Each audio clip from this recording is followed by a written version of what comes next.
Hello ladies and gentlemen, my name is Terra and welcome to Terra Indicators. Today we're going to be a really fun one. We're looking at one of my foundational indicators, one that I'm very proud of.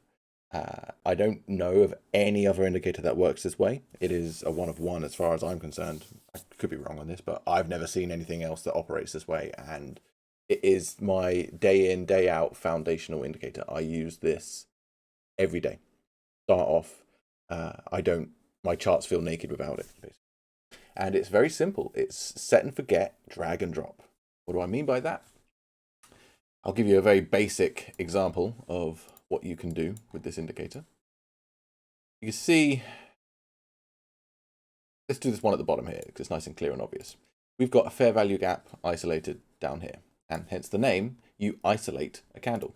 So I can drag these lines to whatever candle I want. It will automatically plot out fair value gaps, inversion fair value gaps, order blocks, breaker blocks, and opening gaps. Like here, we've got an opening gap for the week. If I drag this up to that last candle of the previous week, you've got this gray bar now, and it's updated the name of gap there. It automatically detects what you're putting it for, like this breaker block here is now a block instead of an FVG. I'm going to put this back down there because I want to keep an eye on this 4-hour fair value gap down here at the bottom. You notice it says last chance. That's because in the settings I've put a custom label into it to tell me last chance. If price closes below this level, I'm thinking bear market. I don't think we're in a bear market yet. I think we've got all-time highs still to go. And that's as of right now, which is around about the 18th of, in fact it's the 18th of January 26 right now. But analysis is another thing. For now, we're just actually looking at the functionality of this indicator. And it's drag and drop, that's the idea. So all the settings are something that you set up once, in theory, and you very, very rarely have to go into it and change anything. The only time you'd ever really change anything is when you want to change the time frame of the point of interest you're looking at, which is these bits here. If you ever need to force it to be a full candle, you can bypass the auto detect and just go full candle. You want to combine the candles, you can do that as well. So you see POI 4, we've got this label here. I'm going to show you the combinations. So POI 4 is right here. If I want to combine the candles, click that on one, it will combine the next candle as well. Notice how the label has also updated. It no longer says just FVG, it says combined. It's telling me that that's my combination. And all you have to do is put it down to 0 to disable it, and it'll go back to being just a single FVG that you isolated. So here is kind of like your main bit. 99% of the time, this is all I ever come in here to play around with and change, and it's just, sometimes I turn them off, sometimes I change the time frame. I tend to use this on the higher time frames.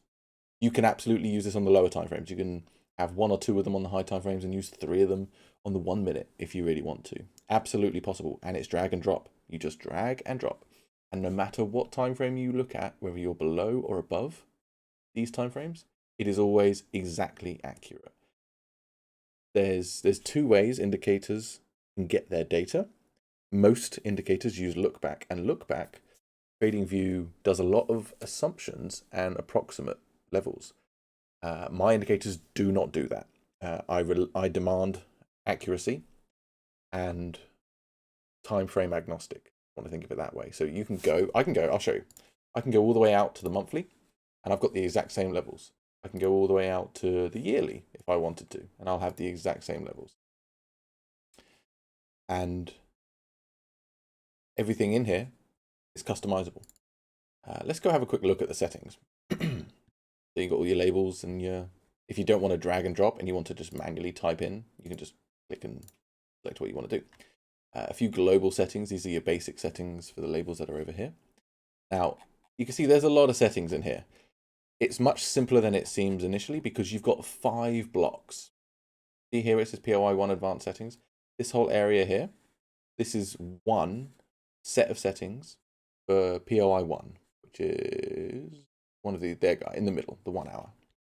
If you look down here, we've got POI 2. It's the exact same thing, POI 3, exact same thing. So there's a lot of rinse and repeat. The settings are actually pretty straightforward, and you don't need to change too many.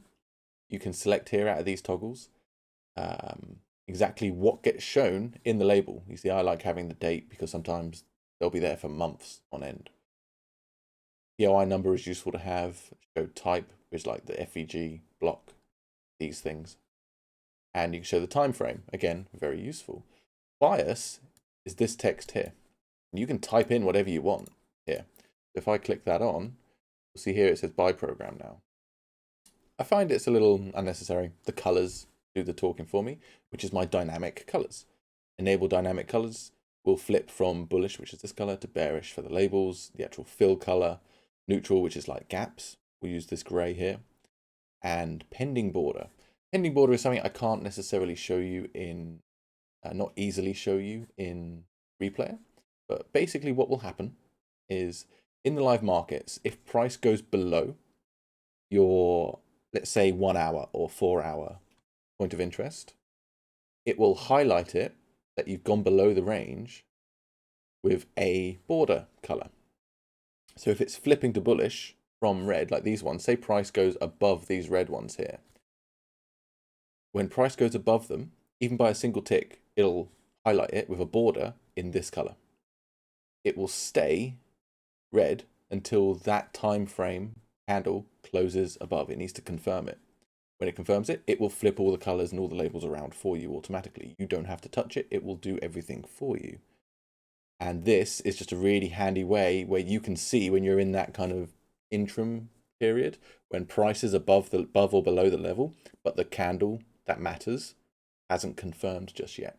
It's like a warning saying, by the way, if your current candle closes where it is for that time frame, you're going to flip your bias. It's really useful. If you ever need to be specific about what your indicator highlights, you can select these. You can highlight just the wicks, just the bodies, be exact. And here, this is just how far to the out to the right that it extends. You can have it as current where it's a lot shorter, but honestly, I just tend to keep it on infinite and just let it go. And here, a complete repeat of the exact same thing, but for the second. So you can have these all in different colors if you want. They come in the same colors as default, and down here is your day separators options. But that's it. Really, actually quite simple. Very drag and drop, as I've said. That's the idea. The idea is that you set up the colors that you want, the labels that you want, and the information that you want to see.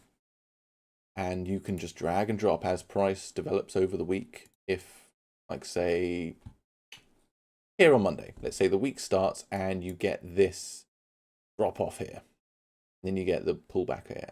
This FVG there. Let's say instead of this one down here, I was interested in keeping an eye on this one just there. Well, it'll now update and you can see, okay, well, I want to get rid of POI 5 just to kind of clean it up. See how quick and easy. You can just double click on any of these. You can double click on the days as well. It'll bring up the settings and everything you're going to want to touch really is up here, right at the top of the menu, right where you need it. I never go back down into the settings and change colors and whatnot once you set it up. Super easy. And that's it. That is the isolator. This is something you will see in every single video I do.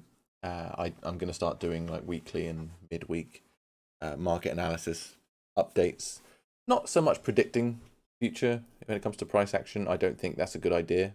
You can anticipate and you can prepare. That's what I do. I prepare for levels. So I use this indicator to highlight levels. And as the week progresses, when price comes down to this level, I'm prepared for it. I'm ready for it. If it goes up to this level and starts to react to it, I'm ready for it. And that's really all there is to it. So turn that guy back on. Pull this guy back down to that 1 hour that I was watching down here. That, ladies and gentlemen, is the isolator. If you want to get hold of this indicator and use it yourself for the same reason, whether it be support and resistance levels, or like I use it with market maker model structuring for fair value gaps, order blocks, and other liquidity zones, you can do that. You can do that there. The link is in the description, and I will see you in the next one. Thanks so much.